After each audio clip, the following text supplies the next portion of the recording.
Welcome to zoology class. So in the last class, we have discussed about immune system, different aspects of the immune system. Now we shall discuss about certain diseases which are caused due to deficiency in the immune system or deficiency in immunity of a person. Due to deficiency of immunity of a person. And there are two such diseases we have to discuss here, which are caused due to certain immune problems or deficiency in the immunity of a person. The first one is AIDS. AIDS. AIDS. It's a very famous disease,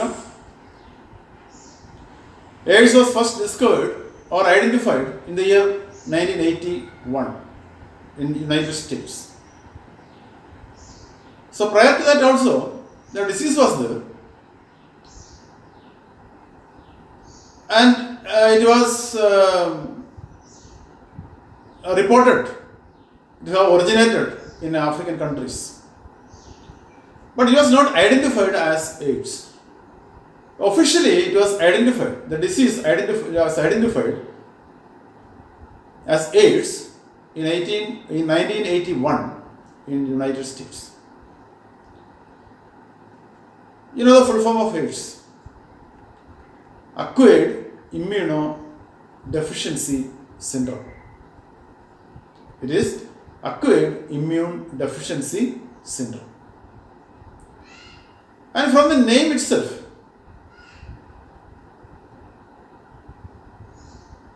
the reason for the disease is obvious. The disease is due to a deficiency in the acquired immunity of a person. So due to the deficiency in the acquired immunity, the body shows certain symptoms. And that is called the syndrome. What is a syndrome? Syndrome is a set of symptoms manifested by the presence of a disease or abnormality. That is syndrome. So due to the deficiency in the acquired immunity of a person, a set of symptoms or a syndrome is manifested, and that is called AIDS. And the question is, how does the acquired immunity has a deficiency? Or how does our acquired immunity becomes deficient? So that is due to the attack of a virus. Our immunity becomes deficient, or acquired immunity becomes deficient. It becomes, the acquired immunity goes down due to the attack of a virus called HIV. What is the full form of HIV? It is human immunodeficiency virus. Human immunodeficiency virus. That means it's a virus that makes a deficiency in the human immune system or human immunity. It affects only human being. So immunity of the human being is lowered due to the attack of this virus.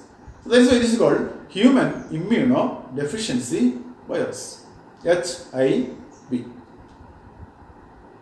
Okay. So it's a serious disease. There's no cure so far. No medicines. A definitive medicine is not there. However, there are medicines to boost up the immunity, thereby keeping the symptoms reduced. But a complete cure is not possible. And a definitive medicine which cures the disease or kills the virus is not yet identified. So that way, that makes the disease very serious, and it is fatal too, life-threatening. In your textbook, an estimate is given that since the identification of this virus, about 25 million people had been died of this disease. There is an estimate given in your textbook, but the actual number of death is much more than that. Okay. Now let us see what are the features of this virus and how it is infected and how can the disease be prevented. What are the symptoms of the disease? HIV is a retrovirus. Human immunodeficiency virus is a retrovirus. There are so many other retroviruses. What is a retrovirus? A retrovirus is a virus where reverse transcription takes place. Reverse transcription. So every virus has a genetic material. എല്ലാ വൈറസുകൾക്കും ഒരു genetic material ഉണ്ടാവും. വൈറസിന്റെ structure നിങ്ങൾക്കറിയാം, നിങ്ങൾ പഠിച്ചിട്ടുണ്ട്. It has a very simple structure with a genetic material covered by a coat. That coat is a protein-fat combination coat. There may be difference in the structure of the protein coat from virus to virus. But generally speaking, the virus has a coat, probably a protein coat, within which a genetic material, that may be an RNA or DNA, is present. If it is an RNA, if the genetic material within the virus is RNA, that virus is called RNA virus or retrovirus. RNA virus or retrovirus. If the genetic material is the DNA, that is a DNA virus. It is not called a retrovirus. It is a DNA virus or simply virus. But when it is a retrovirus, the genetic material is RNA. Then why is it called a retrovirus? Because generally from DNA, RNAs are formed from DNA. We will discuss it in detail in the chapter Molecular Basis of Inheritance. Then you will understand it better. So in a retrovirus, from an RNA, a DNA is formed. That process of formation of a DNA from RNA is known as reverse transcription. That is called reverse transcription.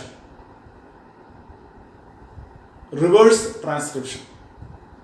So those viruses which perform reverse transcription are called retroviruses. Retro means reverse transcription. Retroviruses. So they produce a DNA from RNA because their genetic material is RNA, not the DNA. But in case of DNA viruses, an RNA can be formed from the DNA. It is the usual course of transcription. It is not a reverse transcription. It is the direct transcription. Okay. So HIV is a retrovirus where reverse transcription takes place. RNA is the genetic material, and from RNA, a DNA is transcribed or DNA is formed. That's why it is called a retrovirus. Okay.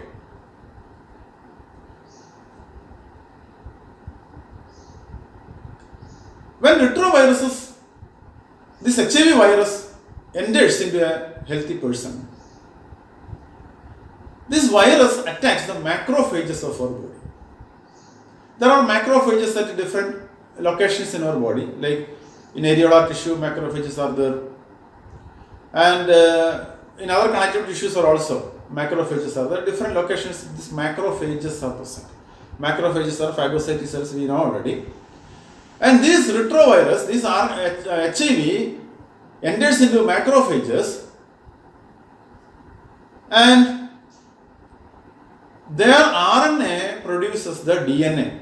That is, reverse transcription takes place there. This DNA, after the formation of this DNA, the DNA incorporates, it gets incorporated into the DNA of the host cell or DNA of the macrophages.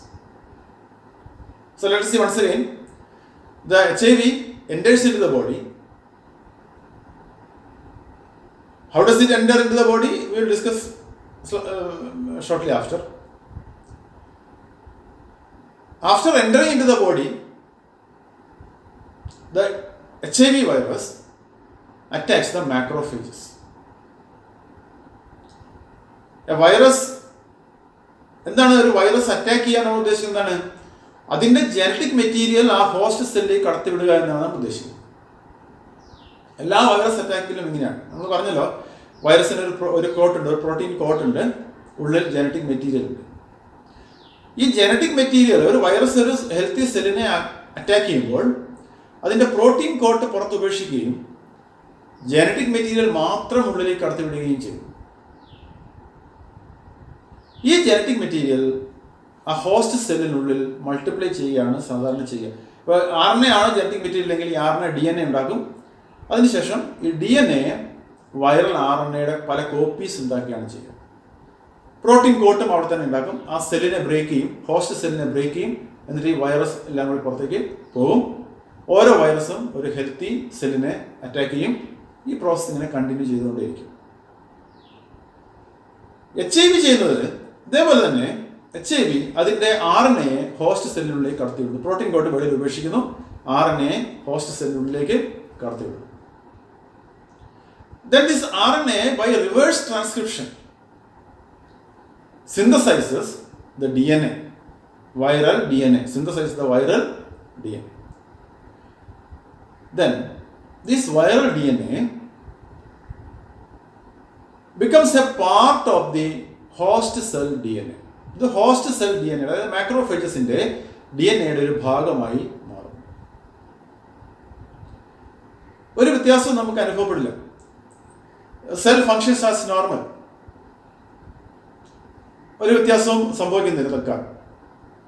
Four a long time, for a long period, this viral DNA remains as a part of the host DNA.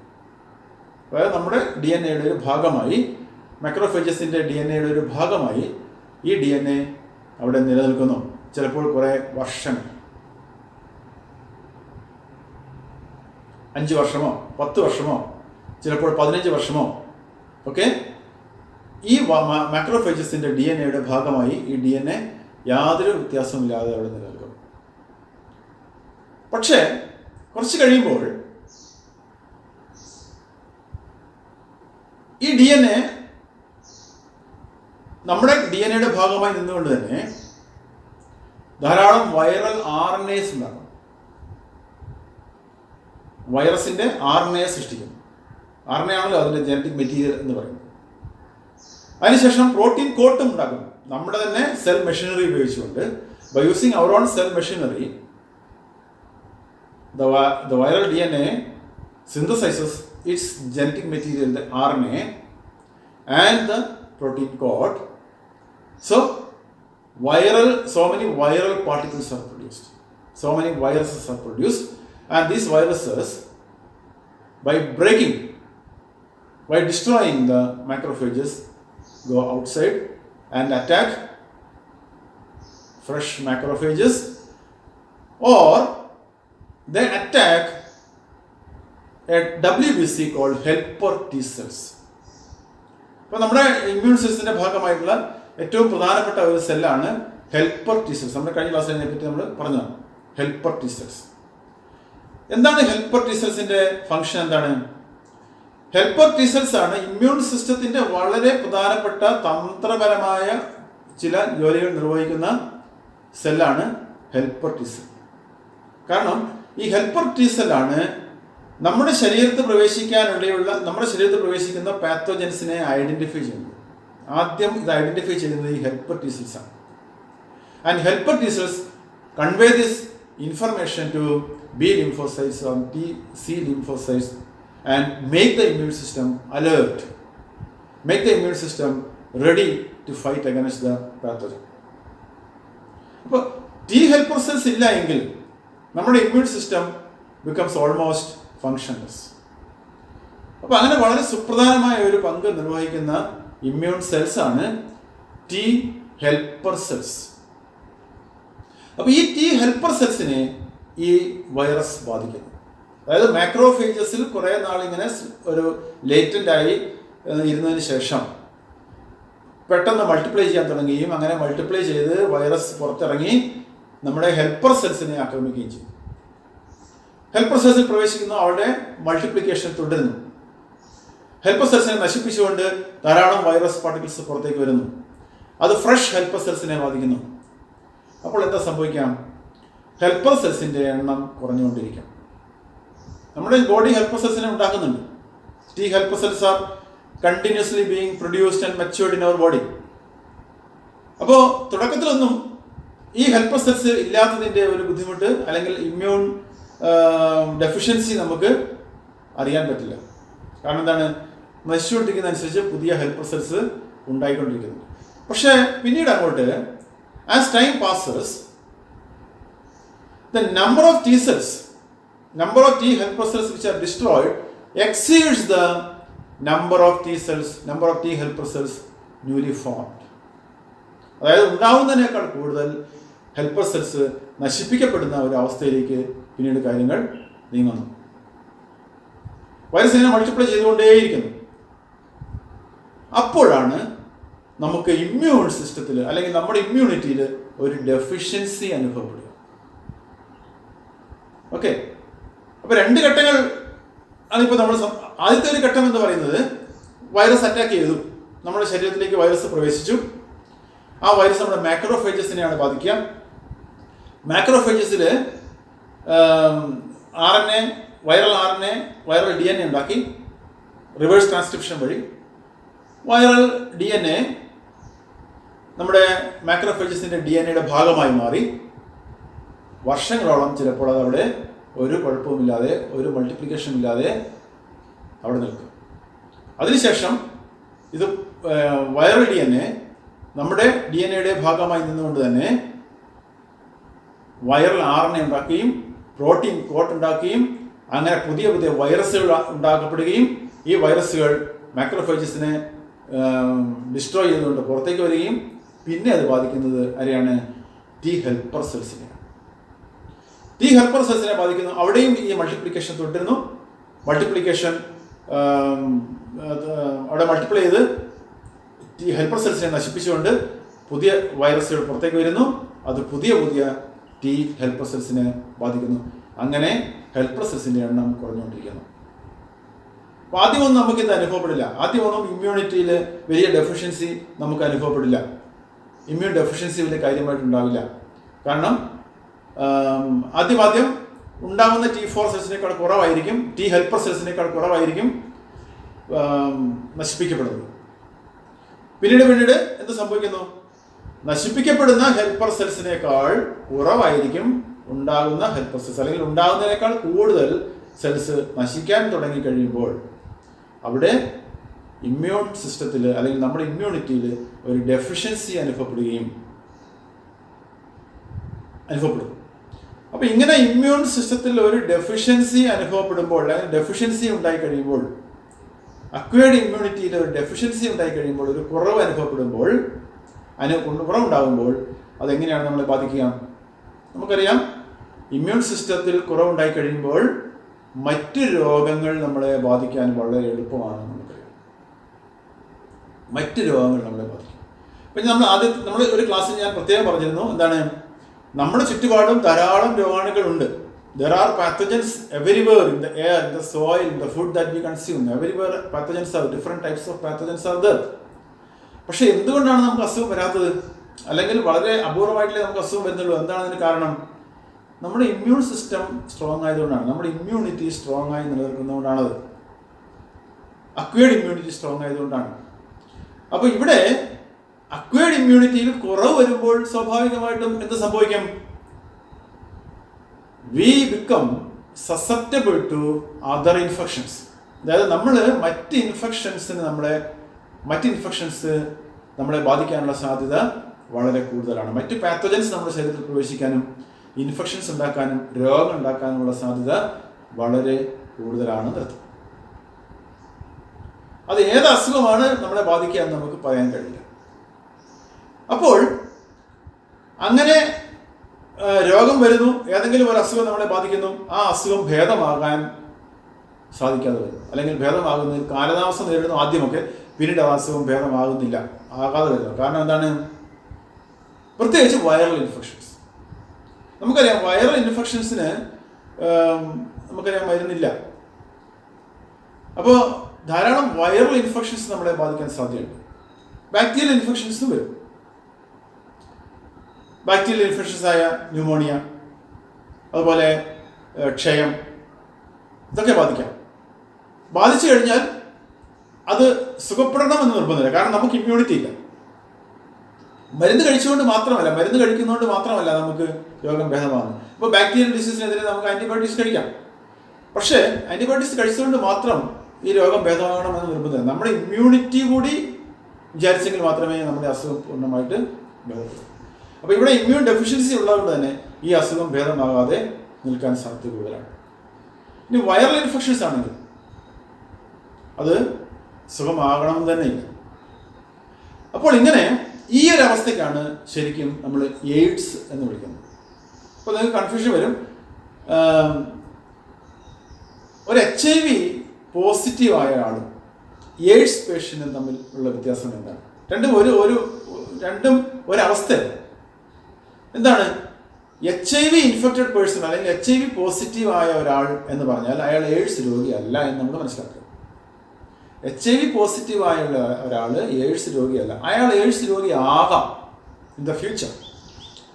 പക്ഷെ HIV positive എന്ന അവസ്ഥ അത് AIDS രോഗമല്ല. എന്താണ് വ്യത്യാസം? HIV positive എന്ന് പറഞ്ഞാൽ അയാളുടെ ശരീരത്തിൽ HIV വൈറസ് ഉണ്ട്. അത് ഒരു പക്ഷേ നേരത്തെ പറഞ്ഞതുപോലെ ഒരു ലേറ്റൻസി സ്റ്റേജിൽ ആയിരിക്കാം. എന്താണ് ലേറ്റൻസി സ്റ്റേജ് എന്ന് പറഞ്ഞാൽ? HIV ലേറ്റൻസി സ്റ്റേജ് എന്ന് പറഞ്ഞാൽ ഞാൻ നേരത്തെ പറഞ്ഞില്ലേ, മാക്രോഫേജസിൽ നമ്മുടെ വൈറൽ DNA നമ്മുടെ DNA ഇൻകോർപ്പറേറ്റ് ചെയ്ത് നിൽക്കുന്ന, സൈലൻ്റ് ആയി നിൽക്കുന്ന ആ ഒരു പീരീഡ് ഉണ്ട്. ആ പീരീഡിനാണ് നമ്മളെന്ത് വിളിക്കുക? ലേറ്റൻസി പീരീഡ് എന്ന് വിളിക്കുക. ഈ ലേറ്റൻസി പീരീഡ് 5 മുതൽ 15 വർഷം വരെ നീണ്ടു നിൽക്കാം എന്നാണ് പറയുന്നത്. അതായത് ഒരാൾ HIV ബാധിതനായി കഴിഞ്ഞാൽ ഈ ലേറ്റൻസി പീരീഡ് 5 വർഷം മുതൽ 15 വർഷം വരെ നീണ്ടു നിൽക്കാം എന്ന് പറഞ്ഞാൽ അത് അയാളുടെ ഇമ്മ്യൂണിറ്റി അനുസരിച്ചിരിക്കും, അയാളുടെ ഇമ്മ്യൂൺ സംവിധാനം അനുസരിച്ചിരിക്കും. ഇപ്പോൾ ഇമ്മ്യൂണിറ്റി വളരെ കുറഞ്ഞ ആൾക്കാരാണെങ്കിൽ ചിലപ്പോൾ 5 വർഷം കൊണ്ട് തന്നെ അയാൾക്ക് സിംറ്റംസ് കാണിച്ചു തുടങ്ങാം. അപ്പോൾ എന്താണ് എയ്ഡ്സ് എന്ന് പറഞ്ഞാൽ? എന്താണ് ഈ സിംറ്റംസ് അല്ലെങ്കിൽ സിൻഡ്രോം കാണിച്ചു തുടങ്ങുന്ന ആ വ്യക്തിയാണ് നമ്മളെന്ത് വിളിക്കുക? എയ്ഡ്സ് പേഷ്യൻ്റ് എന്ന് വിളിക്കുക. അപ്പോൾ സിൻഡ്രോംസ് കാണിക്കുന്നത് വരെ അല്ലെങ്കിൽ സിംറ്റംസ് കാണിക്കുന്നത് വരെ അയാൾ എയ്ഡ്സ് പേഷ്യൻ്റ് അല്ല, അയാൾ HIV പോസിറ്റീവാണ്. അപ്പോൾ HIV പോസിറ്റീവായ ഒരാൾ എയ്ഡ്സ് പേഷ്യൻ്റ് ആകാൻ എടുക്കുന്ന സമയമാണ് നമ്മൾ പറയുന്നത് 5 മുതൽ 15 വർഷം വരെ എന്ന് പറയുന്നത്. അപ്പോൾ എയ്ഡ്സിൻ്റെ സിംറ്റംസ് കാണിക്കാൻ തുടങ്ങിക്കഴിഞ്ഞാൽ പിന്നെ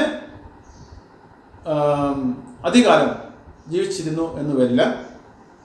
ചിലപ്പോൾ 2 വർഷം, ചിലപ്പോൾ 2 വർഷമാകാം, 3 വർഷമാകാം, ചിലപ്പോൾ 1 വർഷമാകാം, അതിൽ താഴെയുമാകാം മരണം സംഭവിക്കും എന്നാണ് പറയുന്നത്. ഓക്കെ, അപ്പോൾ ഇതാണ് HIV പോസിറ്റീവ് പേഴ്സണും എയ്ഡ്സ് പേഷ്യനും തമ്മിലുള്ള വ്യത്യാസം എന്ന് പറയുന്നത്.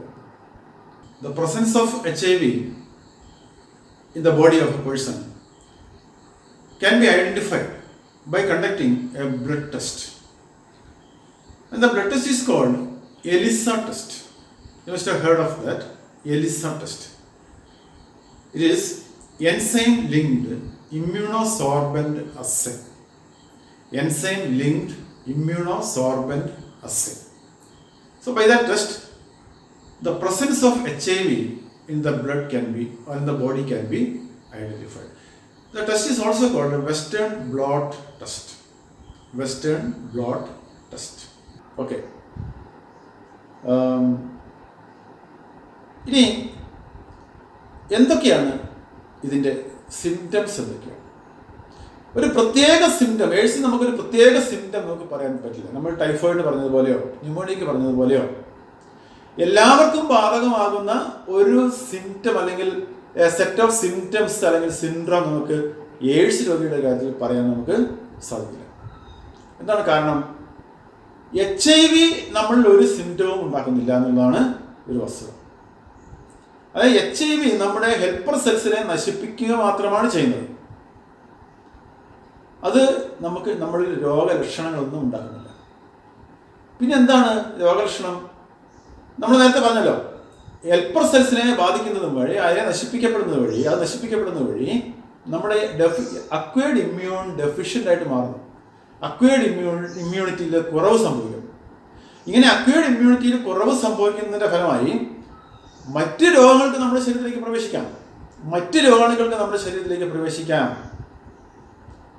മറ്റ് രോഗാണുക്കൾക്ക് നമ്മുടെ ശരീരത്തിലേക്ക് പ്രവേശിക്കാനുള്ള ഒരു വാതിൽ തുറന്നിട്ട് കൊടുക്കുകയാണ് ആര് ചെയ്യുന്നത്? ഈ HIV ചെയ്യുന്നത്. ഇപ്പോൾ മറ്റ് രോഗാണുക്കൾ നമ്മുടെ ശരീരത്തിൽ പ്രവേശിക്കാം. അപ്പോൾ മറ്റ് രോഗാണുക്കൾ, മറ്റ് പാത്തോജൻസ് നമ്മുടെ ശരീരത്തിൽ പ്രവേശിക്കുന്നത് ഓരോരുത്തരും വ്യത്യസ്തമായിരിക്കും. ഇപ്പോൾ ചിലരിൽ ന്യൂമോണിയയുടെ പാത്തോജനായിരിക്കും ബാധിക്കുക. ആ ന്യൂമോണിയ പിടിച്ചിട്ടായിരിക്കും, ന്യൂമോണിയ വളരെ സിവിയറായി അത് വളരെ ക്രിട്ടിക്കൽ കണ്ടീഷനിലേക്ക് മാറിയിട്ടായിരിക്കും ചിലപ്പോൾ അയാൾ മരണപ്പെടുക. അതിൻ്റെ കൂടെ ചിലപ്പോൾ മറ്റ് അസുഖങ്ങളും ചിലപ്പോൾ കാണാം. ഒന്നിൽ കൂടുതൽ അസുഖങ്ങൾ സാധാരണഗതിയിൽ എയ്ഡ്സ് രോഗിക്ക് സാധാരണമാണ്. ന്യൂമോണിയയുടെ കൂടെ ചിലപ്പോൾ ജോണ്ടിസ് വരാം, അല്ലെങ്കിൽ സിവിയർ കോൾഡ്, ഒരിക്കലും മാറാത്ത ജലദോഷം ഇങ്ങനെ വന്നുകൊണ്ടിരിക്കുക, അല്ലെങ്കിൽ അത് മാറാതിരിക്കുക. അതുപോലെ ചില ആൾക്കാർക്ക് ക്ഷയമായിരിക്കും വരിക, അത് പിന്നെ മാറുന്നില്ല. അതുപോലെ ഹെർപ്പിസ് ബാധിക്കുന്നവരുണ്ട്, കോക്സിഡിയാസിസ് എന്ന് പറഞ്ഞ രോഗം ബാക്ടീരിയൽ ഡിസീസ് ബാധിക്കുന്നവരുണ്ട്. അപ്പോൾ അങ്ങനെ മറ്റ് ഇതേപോലെയുള്ള പലതരത്തിലുള്ള അസുഖങ്ങളും ബാധിക്കുന്നുണ്ട്. ഹെർപ്പിസ് ബാധിക്കുന്നവരുടെ ക്യാൻസർ, ചിലർക്ക് ക്യാൻസർ ആയിരിക്കും ബാധിക്കുക. ഒന്നിൽ കൂടുതൽ രോഗലക്ഷണങ്ങൾ, ഒന്നിൽ കൂടുതൽ രോഗങ്ങളെ ബാധിക്കുകയും അത് വളരെ സിവിയറായി മരണത്തിലേക്ക് നയിക്കപ്പെടുകയുമാണ് സാധാരണ ചെയ്യുക. അപ്പോൾ അപ്പോഴാണ് നമ്മൾ അയാളെ എന്ത് വിളിക്കാം? ഒരു എയ്ഡ്സ് പേഷ്യൻ്റ് എന്ന് നമ്മൾ അതിനെ വിളിക്കാം. ഓക്കെ. ഇനി എങ്ങനെയാണ് ഇത് ട്രാൻസ്മിറ്റ് ചെയ്യുക എന്ന് നോക്കാം. ഒരാളിൽ നിന്നും മറ്റൊരാളിലേക്ക് എങ്ങനെയാണ് ട്രാൻസ്മിറ്റ് ചെയ്യുക? നമ്മൾ നേരത്തെ സെക്ഷലി ട്രാൻസ്മിറ്റഡ് ഡിസീസ് പഠിച്ചപ്പോൾ നമ്മൾ അതിൽ ഒരെണ്ണം നമ്മൾ എയ്ഡ്സ് ആണ് പഠിച്ചത്. AIDS is a sexually transmitted disease. പക്ഷേ AIDS is not a strictly sexually transmitted disease നമ്മൾ അങ്ങനെ പറഞ്ഞിരുന്നു. കാരണം സെക്ഷൽ കോണ്ടാക്ട് വഴി മാത്രമല്ല എയ്ഡ്സ് വരുന്നത്. There are 5 methods or 5 ways by which this virus is transmitted from one person to another person. ഏത് method ആയാലും ശരി, basically it is transmitted through body fluids. അതായത് ഒരാളുടെ ബോഡി ഫ്ലൂയിഡ് മറ്റൊരാളുടെ ബോഡി ഫ്ലൂയിഡുമായി മിക്സ് ചെയ്യപ്പെടുമ്പോഴാണ് വൈറസ് ബാധിക്കുക, അല്ലാതെ ഇത് ബാധിക്കുന്നില്ല. അപ്പോൾ നമ്മൾ ഇപ്പോൾ പറയാൻ പോകുന്ന 5 മെത്തേഡും ബോഡി ഫ്ലൂയിഡിൻ്റെ മിക്സിങ് സംഭവിക്കുന്നതാണ്. ഏതൊക്കെയാണ് എന്ന് നമുക്ക് നോക്കാം. ഒന്നാമത്തത് സെക്ഷൽ കോണ്ടാക്റ്റ്. അപ്പോൾ സെക്ഷൽ കോണ്ടാക്റ്റ് എന്ന് പറയുമ്പോൾ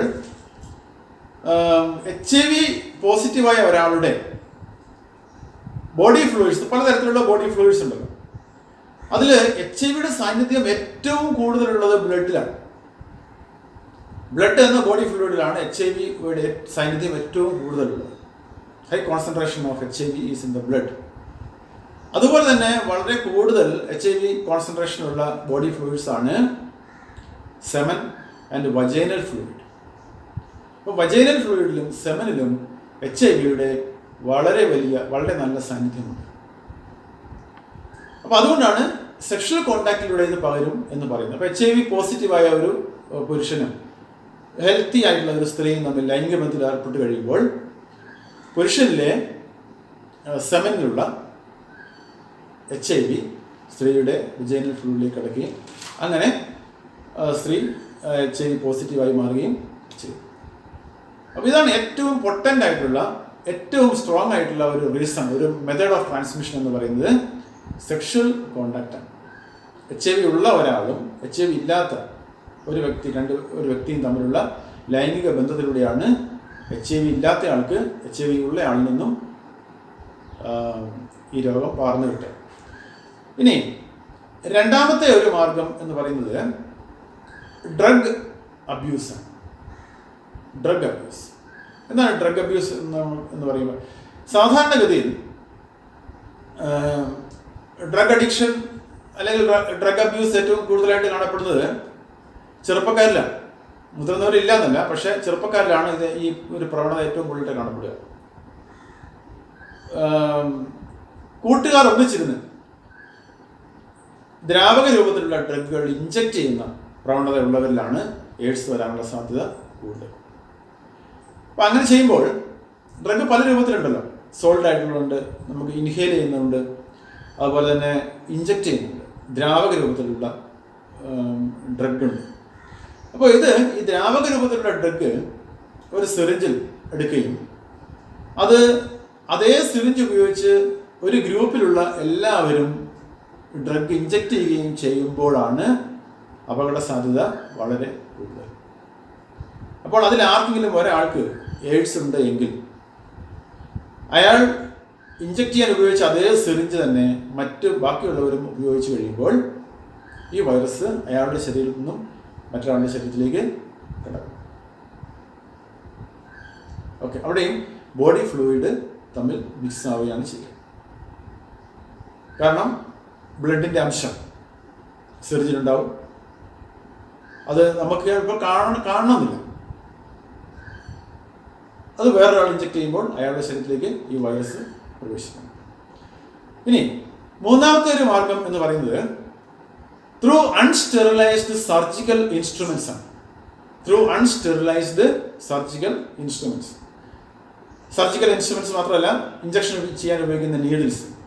അപ്പോൾ ഇതൊക്കെ സിറിഞ്ചസ്, ഇതൊന്നും വേണ്ട രീതിയിൽ സ്റ്റെറിലൈസ് ചെയ്യാതെ ഉപയോഗിച്ച് കഴിഞ്ഞാൽ എയ്ഡ്സ് പേഷ്യന്റിനെ ഉപയോഗിച്ചിട്ടാണ് വേറൊരാൾക്ക് ഉപയോഗിക്കുന്നതെങ്കിൽ സ്റ്റെറിലൈസ് അവർക്ക് അസുഖം വരാനുള്ള സാധ്യത കൂടുതലാണ്. ട്രാൻസ്മിഷനുള്ള സാധ്യത വളരെ കൂടുതലാണ്. മറ്റൊന്ന് ബ്ലഡ് ഡൊണേഷൻ, ബ്ലഡ് ട്രാൻസ്ഫ്യൂഷൻ. അപ്പോൾ HIV ഉള്ള ഒരാളുടെ ബ്ലഡാണ് സ്വീകരിക്കുന്നതെങ്കിൽ ആ സ്വീകരിച്ച ആൾക്ക് അസുഖം വരും എന്നുള്ള കാര്യത്തിൽ യാതൊരു സംശയവുമില്ല. അപ്പോൾ അതാണ് ഒരു മാർഗം എന്ന് പറയുന്നത്. മറ്റൊന്ന് mother to foetus. Mother to foetus, അമ്മ HIV പോസിറ്റീവ് ആണെങ്കിൽ കുട്ടിക്ക് വരാനുള്ള സാധ്യത വളരെ കൂടുതലാണ്. വരണമെന്ന് നിർബന്ധമില്ല, പക്ഷെ വരാനുള്ള സാധ്യത വളരെ കൂടുതലാണ്. ഓക്കെ, ഇതാണ് 5 മാർഗങ്ങൾ. ഈ 5 മാർഗങ്ങൾ ഉണ്ടെങ്കിൽ കൂടി ഇതിൽ ഏറ്റവും പ്രധാനപ്പെട്ട 2 മാർഗങ്ങൾ എന്ന് പറയുന്നത് സെക്ഷൽ കോണ്ടാക്റ്റും ഡ്രഗ് അബ്യൂസുമാണ്. ഇപ്പോൾ സർജിക്കൽ ഇൻസ്ട്രുമെന്റ്സ് വഴിയുള്ള HIV ട്രാൻസ്മിഷൻ നമുക്ക് അതൊരു വളരെ പ്രധാനപ്പെട്ട ഒരു ട്രാൻസ്മിഷൻ മാർഗമാണെന്ന് നമുക്ക് പറയാൻ കഴിയില്ല. കാരണം എന്താണ്? സർജിക്കൽ ഇൻസ്ട്രുമെന്റ്സിലൂടെ പകരും. പക്ഷേ നമുക്കറിയാം, ഹോസ്പിറ്റലിലൊക്കെ തന്നെ ഇപ്പോൾ വളരെ ശ്രദ്ധിച്ചാണ് ഈ കാര്യങ്ങൾ കൈകാര്യം ചെയ്യുന്നത്. സർജിക്കൽ ഇൻസ്ട്രുമെന്റ്സ് ഒക്കെ സ്റ്റെറിലൈസ് ചെയ്യുന്നു. നീഡിൽസ് ഒക്കെ ഇപ്പോൾ ഡിസ്പോസിബിൾ ആണ്. നമ്മൾ ഉപയോഗിക്കുന്ന ഇഞ്ചക്ഷൻ നീഡിൽസ് ഒക്കെ എന്താണ്, സിറിഞ്ചസ് ഒക്കെ അത് ഇപ്പോൾ ഡിസ്പോസിബിൾ ആണ്. ഒരാൾക്ക് ഉപയോഗിച്ചത് വേറൊരാൾക്ക് സാധാരണ ഇതിൽ ഉപയോഗിക്കാറില്ല. അതുപോലെ സർജിക്കൽ ഇൻസ്ട്രുമെന്റ്സ് ഒക്കെ ഒരാൾക്ക് ഉപയോഗിച്ചതിന് ശേഷം അത് വളരെ കൃത്യമായി അത് സ്റ്റെറിലൈസ് ചെയ്യുന്നുണ്ട്. ഓക്കെ, അപ്പോൾ അതുകൊണ്ട് ഒരു മാർഗം അതിനെ നമുക്ക് അത്ര കാര്യമാക്കേണ്ടത്. മറ്റൊന്ന് ബ്ലഡ് ഡൊണേഷനാണ്. അപ്പോൾ ബ്ലഡ് ഡൊണേഷനിൽ കൂടിയും ഒരാൾക്ക് വരാനുള്ള സാധ്യത വളരെ കുറവാണ്. അതൊരു പൊട്ടൻ്റ് മാർഗമാണെങ്കിൽ കൂടി, പക്ഷേ ഇപ്പോൾ നമ്മൾ വളരെയധികം ശ്രദ്ധിക്കുന്നുണ്ട്. ഇപ്പോൾ ഹോസ്പിറ്റലും കാര്യങ്ങളൊക്കെ വളരെ ശ്രദ്ധിക്കുന്നതുകൊണ്ട് അതിലൂടെ പകരാനുള്ള സാധ്യതയും വളരെ കുറവാണ്. കാരണം ബ്ലഡ് തറോ ചെക്കിങ്ങിന് വിധേയമാക്കിയിട്ടാണ് വേറെ ആൾക്ക് കൊടുക്കുക. അതുപോലെ ബ്ലഡ് ബാങ്കിൽ ബ്ലഡ് സൂക്ഷിക്കുമ്പോഴൊക്കെ HIV സാന്നിധ്യമുണ്ടോ എന്ന് വളരെ സ്ട്രിക്റ്റായി പരിശോധിച്ചതിന് ശേഷമാണ് അത് ബ്ലഡ് ബാങ്കിലൊക്കെ സൂക്ഷിക്കുക. അപ്പോൾ അതുകൊണ്ട് അങ്ങനെ പറയാനുള്ള സാധ്യതയും കുറവാണ്. വരുന്ന മദർ ടു ഫീറ്റസ് ആണ്. അവിടെ അമ്മ HIV പോസിറ്റീവ് ആണെങ്കിലാണ് കുട്ടിക്കത് പകരുക. അപ്പോൾ അതൊരു ചാൻസാണ്. പക്ഷേ അതൊരു വളരെ പ്രധാനപ്പെട്ട ഒരു മാർഗം, ട്രാൻസ്മിഷൻ്റെ പ്രധാനപ്പെട്ട മാർഗം എന്ന് പറയാൻ കഴിയില്ല. അപ്പോൾ ഏറ്റവും പ്രധാനപ്പെട്ട 2 മാർഗങ്ങൾ എന്ന് പറയുന്നത്, ഒന്ന് sexual contact with N HIV positive person and drug abuse. ഇത് രണ്ടുമാണ് ഏറ്റവും പ്രധാനപ്പെട്ട ട്രാൻസ്മിഷൻ മാർഗങ്ങൾ എന്ന് പറയുന്നത്. ഓക്കെ, ഇനി നമുക്കിതിൻ്റെ പ്രിവെൻഷൻ, എയ്ഡ്സ് എങ്ങനെയാണിത് പ്രിവെൻറ്റ് ചെയ്യുക എന്ന് നമുക്ക് നോക്കാം. പ്രിവെൻഷൻ വളരെ എളുപ്പമാണ്. ഇപ്പോൾ നമ്മുടെ രാജ്യത്ത് എയ്ഡ്സിനെ കൺട്രോൾ ചെയ്യാൻ വേണ്ടി ഒരു ഓർഗനൈസേഷൻ രൂപവൽക്കരിച്ചിട്ടുണ്ട്. കുറേ വർഷമായി നാക്കോ എന്ന് വിളിക്കും, നാഷണൽ എയ്ഡ്സ് കൺട്രോൾ ഓർഗനൈസേഷൻ ആണ് അതിൻ്റെ പേര്, നാഷണൽ എയ്ഡ്സ് കൺട്രോൾ ഓർഗനൈസേഷൻ. അപ്പോൾ നാക്കോ പറയുന്നത് ഡോണ്ട് ഡൈ ഓഫ് ഇഗ്നോറൻസ് എന്നാണ് പറയുന്നത്. ഡോണ്ട് ഡൈ ഓഫ് ഇഗ്നോറൻസ്, അജ്ഞത മൂലം നിങ്ങൾ മരിക്കരുത്. അത് എയ്ഡ്സിനെ പറ്റി അങ്ങനെ പറയാനുള്ള കാരണം എന്താണ്? എയ്ഡ്സ് ബാധിച്ച ഒരാൾ മരിക്കുന്നുണ്ടെങ്കിൽ, അല്ലെങ്കിൽ ഒരാൾക്ക് എയ്ഡ്സ് പോസിറ്റീവ് ആവുന്നുണ്ടെങ്കിൽ അത് അയാളുടെ അജ്ഞത കൊണ്ട് സംഭവിച്ചതാണ് എന്ന് പറയാൻ കഴിയും. മറ്റ് രോഗങ്ങൾ പോലെ അല്ല എയ്ഡ്സ്. എയ്ഡ്സ് മാരകമാണ്, അതിന് ചികിത്സയില്ല, ലൈഫ് ത്രട്ടണിങ് ആണ്, അതൊക്കെ ശരി. പക്ഷേ മറ്റ് ടൈഫോയിഡ് പോലെയോ ന്യൂമോണിയ പോലെയോ അല്ലെങ്കിൽ ഇപ്പോൾ ഈ പറയുന്ന COVID-19 പോലെയോ ഉള്ളൊരു അസുഖമല്ല ഏത് എയ്ഡ്സ് എന്ന് പറയുന്നത്. ഇപ്പോൾ COVID-19 നമുക്ക് ശ്രദ്ധിച്ചാൽ വരാതിരിക്കാം എന്നുള്ളത് നമുക്ക് ശ്രദ്ധിക്കുന്നൊരു പരിധിയുണ്ട് പലപ്പോഴും. അതുപോലെ ടൈഫോയിഡ് നമുക്കറിയില്ല, നമ്മൾ കഴിക്കുന്ന വെള്ളത്തിൽ ടൈഫോയിഡിൻ്റെ ബാക്ടീരിയ ഉണ്ടോ ഇല്ലയോ എന്ന് നമുക്ക് അറിയില്ല, കുറച്ചൊക്കെ നമുക്ക് ശ്രദ്ധിക്കാമെന്നില്ല. പക്ഷേ എയ്ഡ്സ് അങ്ങനെയല്ല. എയ്ഡ്സ് എങ്ങനെ പകരുന്നു എന്ന കൃത്യമായ ധാരണ നമുക്കുണ്ടാകുകയും അത് പാലിക്കുകയും ചെയ്താൽ ഒരിക്കലും എയ്ഡ്സ് നമുക്ക് വരില്ല. അപ്പോൾ അതുകൊണ്ടാണ് നാക്കോ അങ്ങനെ പറയുന്നത്, എന്താണ് ഡോണ്ട് ഡൈ ഓഫ് ഇഗ്നോറൻസ്, അജ്ഞത കൊണ്ട് ഒരാളും മരിക്കരുത് എന്ന് പറയുന്നത്. എന്താ അതങ്ങനെ പറയാനുള്ള കാരണം എന്താണ്? 2 പ്രധാന മാർഗങ്ങളിൽ കൂടിയാണ് എയ്ഡ്സ് പകരുന്നത്. നമ്മളിപ്പോൾ പറഞ്ഞത്, ഒന്ന് സെക്ഷൽ കോണ്ടാക്റ്റും മറ്റൊന്ന് ഡ്രഗ് അബ്യൂസും, ഇല്ലേ, കൂട്ടം കൂടിയുള്ള ഡ്രഗ് അബ്യൂസും. ഇത് രണ്ടും നമുക്ക് എയ്ഡ്സ് പകരാനുള്ള സാധ്യതയുണ്ട് എന്ന് നമുക്കൊരു ബോധമുണ്ടെങ്കിൽ ഇതിൽ കൂടിയുള്ള പകർച്ച നമുക്ക് ഒഴിവാക്കാൻ ഈസി ആയിട്ട് സാധിക്കും. ഇപ്പോൾ സെക്ഷൽ ട്രാൻസ്മിഷൻ എങ്ങനെ ഒഴിവാക്കാൻ സാധിക്കും? നമ്മൾ നേരത്തെ സെക്ഷലി ട്രാൻസ്മിറ്റഡ് ഡിസീസസ് പറഞ്ഞപ്പോൾ, നമ്മൾ STDs പറഞ്ഞപ്പോൾ നമ്മൾ പറഞ്ഞതാണ് അതെങ്ങനെ ഒഴിവാക്കാം എന്ന് നമ്മൾ പറഞ്ഞു. അത് ഇതിന് ബാധകമാണ്. എന്താണ്? Avoid multiple partners, avoid sexual contact with multiple partners. അതായത് പല വ്യക്തികളുമായിട്ടുള്ള ലൈംഗിക ബന്ധം ഒഴിവാക്കണം. പിന്നെന്താണ്? യൂസ് കോണ്ടംസ് വൈൽ കോയിറ്റസ്, അതായത് ലൈംഗിക ബന്ധത്തിൽ ഏർപ്പെടുന്ന സമയത്ത് കോണ്ടം ഉപയോഗിക്കുക. അപ്പോൾ എയ്ഡ്സ് ഒഴിവാക്കാൻ സാധിക്കും. ഇനി മറ്റൊന്ന് എന്താണ്? അതായത് അൺനോൺ പാർട്ട്നേഴ്സുമായി, നമുക്കത്ര അറിയില്ലാത്ത വിശ്വാസമില്ലാത്ത അൺനോൺ പാർട്ട്നേഴ്സുമായിട്ടുള്ള ലൈംഗിക ബന്ധം ഒഴിവാക്കുക. അപ്പോൾ ഇത്രയും കാര്യങ്ങൾ ചെയ്താൽ തന്നെ സെക്ഷൽ കോണ്ടാക്ട് വഴിയുള്ള എയ്ഡ്സിൻ്റെ പകർച്ച ഒഴിവാക്കാൻ സാധിക്കും. ആ ബോധം നമുക്കുണ്ടായിരിക്കണം എന്ന് മാത്രം. ഓക്കെ, രണ്ടാമത്തെ കാര്യം ഡ്രഗ് അബ്യൂസാണ്. ഡ്രഗ് അബ്യൂസ് തന്നെ തെറ്റാണല്ലോ. ഡ്രഗ് കൺസംഷൻ തന്നെ ഒഴിവാക്കുക. അത് തന്നെ നമ്മുടെ ശരീരത്തിന് ധാരാളം രോഗങ്ങൾ ഉണ്ടാക്കുന്നതാണ്. അത് മറ്റൊരു സെഷനിൽ നമ്മൾ അതിനെപ്പറ്റി ഡിസ്കസ് ചെയ്യും. എസ്പെഷ്യലി ഗ്രൂപ്പ് ഡ്രഗ് അബ്യൂസ്, അതായത് ഒരു ഗ്രൂപ്പിലിരുന്നുള്ള സിറിഞ്ചുകൾ കൈമാറിയുള്ള ആ ഡ്രഗ് അബ്യൂസ് തീർച്ചയായിട്ടും ഒഴിവാക്കേണ്ടതാണ്. അപ്പോൾ ഡ്രഗ് അബ്യൂസ് ഒഴിവാക്കിയാൽ തന്നെ എയ്ഡ്സ്, ഇത് രണ്ടും ശ്രദ്ധിച്ചാൽ തന്നെ ട്രാൻസ്മിഷൻ തടയാൻ നമുക്ക് സാധിക്കും. എയ്ഡ്സിൻ്റെ ട്രാൻസ്മിഷൻ തടയാൻ നമുക്ക് സാധിക്കും. അപ്പോൾ ഇതിന് ഏറ്റവും പ്രധാനപ്പെട്ടത് ബോധവൽക്കരണമാണ്. അപ്പോൾ ആൾക്കാരെ അതാണ് നാക്കോ, നാഷണൽ എയ്ഡ്സ് കൺട്രോൾ ഓർഗനൈസേഷൻ ചെയ്യുന്നതാണ്. ആൾക്കാരെ ബോധവൽക്കരിക്കുക. എയ്ഡ്സിൻ്റെ ട്രാൻസ്മിഷൻ ഇങ്ങനെയൊക്കെയാണ്, അതുകൊണ്ട് ഇന്ന കാര്യങ്ങൾ ചെയ്യരുത് എന്ന് ബോധവൽക്കരിക്കുകയാണ് നാക്കോയുടെ പ്രധാനപ്പെട്ട ലക്ഷ്യം. അവരുടെ പ്രധാനപ്പെട്ട ആക്ടിവിറ്റീസിലൊന്ന് ഈ ബോധവൽക്കരണമാണ്. അതുപോലെ WHO, വേൾഡ് ഹെൽത്ത് ഓർഗനൈസേഷൻ, ഇതിൻ്റെ ട്രാൻസ്മിഷൻ തടയാൻ വേണ്ടി ധാരാളം സ്റ്റെപ്പുകൾ എടുത്തിട്ടുണ്ട്. അപ്പോൾ അതിനകത്ത് free distribution of quantum vending machine, അപ്പോൾ ഹൂവിൻ്റെ നേതൃത്വത്തിൽ അതിനുള്ള സാമ്പത്തിക സഹായം കൊടുക്കുന്നുണ്ട്. അപ്പോൾ ക്വാണ്ടം ഫ്രീ ആയിട്ട് ഡിസ്ട്രിബ്യൂട്ട് ചെയ്യുക ആൾക്കാരിൽ. അതേപോലെ periodical checking of target societies, അതായത് ബാധിക്കാൻ കൂടുതൽ സാധ്യതയുള്ള ആൾക്കാരുടെ റാൻഡം ചെക്കിംഗ് നടത്തുക. ഇപ്പോൾ HIV പോസിറ്റീവ് ആയ ആളെ എത്രയും നേരത്തെ കണ്ടെത്തേണ്ടത് വളരെ അത്യാവശ്യമാണ്. എന്താ കാരണം? ആ ലേറ്റൻസി പീരീഡ് HIV സംബന്ധിച്ചിടത്തോളം വളരെ അപകടകരമാണ്. HIV ഇത്ര വേഗം പടരാനുള്ള ഒരു കാരണം തന്നെ അതിൻ്റെ ലേറ്റൻസി പീരീഡാണ്. എന്താ അങ്ങനെ പറയാനുള്ള കാരണം ഒരാൾ HIV പോസിറ്റീവ് ആയാൽ ഒരാൾക്ക് അയാൾക്ക് തന്നെ തിരിച്ചറിയാൻ സാധിക്കില്ല. അയാൾ HIV പോസിറ്റീവ് ആണെന്ന് ഒരു ലക്ഷണവും അയാൾ കാണിക്കുന്നില്ല. നമ്മൾ പറഞ്ഞാൽ 5 വർഷം മുതൽ 15 വർഷം വരെ ഈ ലേറ്റൻസി പീരീഡ് തുടരാം. അതുകൊണ്ട് തന്നെ ഇയാൾ HIV പോസിറ്റീവ് ആണെന്ന് നമുക്ക് തിരിച്ചറിയാനേ സാധിക്കില്ല. ആർക്കും അയാൾക്ക് പോലും തിരിച്ചറിയാൻ സാധിക്കില്ല. അത് ഇയാൾ ട്രാൻസ്മിറ്റ് ചെയ്തുകൊണ്ടേയിരിക്കും. സെക്ഷൽ കോണ്ടാക്ട് വഴിയും ഡ്രഗ് അബ്യൂസ് വഴിയും ഒക്കെ അയാളിത് മറ്റുള്ളവർക്ക് ഇങ്ങനെ ട്രാൻസ്മിറ്റ് ചെയ്തുകൊണ്ടേയിരിക്കും. അതേസമയം എത്രയും പെട്ടെന്ന് തിരിച്ചറിയാൻ സാധിച്ചാൽ അതിൻ്റെ ട്രാൻസ്മിഷൻ, അയാളിൽ നിന്നുള്ള അതിൻ്റെ ട്രാൻസ്മിഷൻ ഒരു പരിധി വരെ തടഞ്ഞു നിർത്താൻ സാധിക്കും. അപ്പോൾ എത്രയും നേരത്തെ ഇത് കണ്ടെത്തുക എന്നുള്ളത് വളരെ പ്രധാനപ്പെട്ടതാണ്. അപ്പോൾ അതുകൊണ്ട് തന്നെ ഹെൽത്ത് വർക്കേഴ്സും അതോറിറ്റീസും ഒക്കെ ടാർഗറ്റ് സൊസൈറ്റിയെ, അതായത് ഇത് വരാൻ സാധ്യതയുണ്ട് എന്ന് തോന്നുന്ന ആൾക്കാരിൽ ഇതിൻ്റെ ചെക്കിങ് നടത്തുന്നുണ്ട്. എത്രയും പെട്ടെന്ന് കണ്ടെത്താനുള്ള മാർഗങ്ങളൊക്കെ സ്വീകരിക്കും. ഇനി മറ്റൊരു പ്രധാനപ്പെട്ട കാര്യം പറയേണ്ടത്, HIV പോസിറ്റീവായ ഒരാളെ അല്ലെങ്കിൽ എയ്ഡ്സ് പേഷ്യൻറ്റിനെ സമൂഹത്തിൽ നിന്നും അകറ്റി നിർത്തുന്ന ഒരു പ്രവണത കണ്ടുവരുന്നുണ്ട്. അത് തീരെ ശരിയായ ഒരു കാര്യമല്ല. അപ്പോൾ അയാൾക്ക് HIV ബാധിച്ചു, അയാളുടെ കൂടെ ഇന്ന് ഭക്ഷണം കഴിക്കുന്നുണ്ടോ, അയാളുടെ കൂടെ ഒരു മീറ്റിങ്ങിൽ പങ്കെടുക്കുന്നുണ്ടോ, അയാളുടെ കൂടെ യാത്ര ചെയ്തുകൊണ്ടോ ഒന്നും HIV ബാധിക്കില്ല.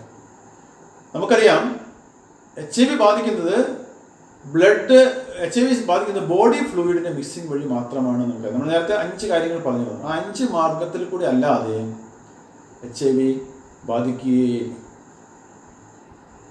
അപ്പോൾ ഒരാളുടെ കൂടെ സഞ്ചരിച്ചതുകൊണ്ടോ, അയാളുടെ ഒപ്പം ഇരുന്ന് ഭക്ഷണം കഴിച്ചതുകൊണ്ടോ, അയാളുടെ കൂടെ ഇരുന്നത് കൊണ്ടോ, യാത്ര ചെയ്തുകൊണ്ടോ ഒന്നും വരുന്നില്ല, HIV പകരുന്നില്ല.